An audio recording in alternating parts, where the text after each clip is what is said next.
حضرت علی رضی اللہ تعالیٰ نے کہا کہ کفر کا نظام چل جائے گا، لیکن وہ نظام جدھر انصاف نہیں ہے وہ کبھی بھی نہیں چل سکتا۔ میرے نبی صلی اللہ علیہ وسلم نے 1500 سال پہلے کہہ دیا تھا، اور آج پاکستان میں وہ وہی حالات ہیں کہ اگر طاقتور جرم کرے گا اور وہ معاشرہ اس کو نہیں پکڑے گا اور صرف چھوٹے اور کمزور چوروں کو جیلوں میں ڈالتا ہے، وہ معاشرہ تباہ ہو جاتا ہے۔ اور یہ مسئلہ ہے، آج سب سے بڑے بڑے جو مجرم ہیں وہ آج اوپر بیٹھے ہوئے ہیں اور وہ سمجھتے ہیں کہ ہم ان کے ساتھ سر جھکا دیں اور ان کو قبول کر لیں۔ یہ قوم کو بھیڑ بکریاں سمجھ کے چوروں کو اوپر بٹھا کے اور کہے کہ ہم ان کو قبول کر لیں گے، اور جو قوم یہ قبول کرتی ہے وہ تباہ ہو جاتی ہے۔ یہ ہماری جو حقیقی آزادی کی تحریک، اس لیے اس کے اوپر سختیاں کی جا رہی ہیں،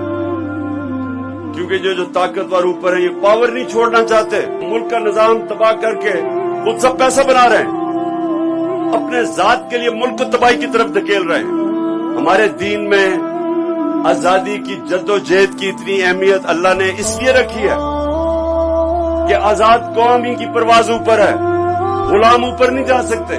آزادی کی جد و جہد میں جب انسان مرتا ہے اس کو شہید کہتے ہیں، بچتا ہے وہ غازی ہے، ان کا رتبہ بہت اوپر ہے۔ حضرت علی رضی اللہ تعالیٰ نے کہا کہ کفر کا نظام چل جائے گا، لیکن وہ نظام جدھر انصاف نہیں ہے وہ کبھی بھی نہیں چل سکتا۔ میرے نبی صلی اللہ علیہ وسلم نے 1500 سال پہلے کہہ دیا تھا، اور آج پاکستان میں وہ وہی حالات ہیں کہ اگر طاقتور جرم کرے گا اور وہ معاشرہ اس کو نہیں پکڑے گا اور صرف چھوٹے اور کمزور چوروں کو جیلوں میں ڈالتا ہے، وہ معاشرہ تباہ ہو جاتا ہے۔ اور یہ مسئلہ ہے، آج سب سے بڑے بڑے جو مجرم ہیں وہ آج اوپر بیٹھے ہوئے ہیں اور وہ سمجھتے ہیں کہ ہم ان کے ساتھ سر جھکا دیں اور ان کو قبول کر لیں۔ یہ قوم کو بھیڑ بکریاں سمجھ کے چوروں کو اوپر بٹھا کے اور کہے کہ ہم ان کو قبول کر لیں گے، اور جو قوم یہ قبول کرتی ہے وہ تباہ ہو جاتی ہے۔ یہ ہماری جو حقیقی آزادی کی تحریک، اس لیے اس کے اوپر سختیاں کی جا رہی ہیں، کیونکہ جو طاقتور اوپر ہیں یہ پاور نہیں چھوڑنا چاہتے، ملک کا نظام تباہ کر کے خود سب پیسہ بنا رہے ہیں، اپنے ذات کے لیے ملک کو تباہی کی طرف دھکیل رہے ہیں۔ ہمارے دین میں حضرت علی رضی اللہ تعالیٰ نے کہا کہ کفر کا نظام چل جائے گا، لیکن وہ نظام جدھر انصاف نہیں ہے وہ کبھی بھی نہیں چل سکتا۔ میرے نبی صلی اللہ علیہ وسلم نے 1500 سال پہلے کہہ دیا تھا، اور آج پاکستان میں وہ وہی حالات ہیں کہ اگر طاقتور جرم کرے گا اور وہ معاشرہ اس کو نہیں پکڑے گا اور صرف چھوٹے اور کمزور چوروں کو جیلوں میں ڈالتا ہے، وہ معاشرہ تباہ ہو جاتا ہے۔ اور یہ مسئلہ ہے، آج سب سے بڑے بڑے جو مجرم ہیں وہ آج اوپر بیٹھے ہوئے ہیں اور وہ سمجھتے ہیں کہ ہم ان کے ساتھ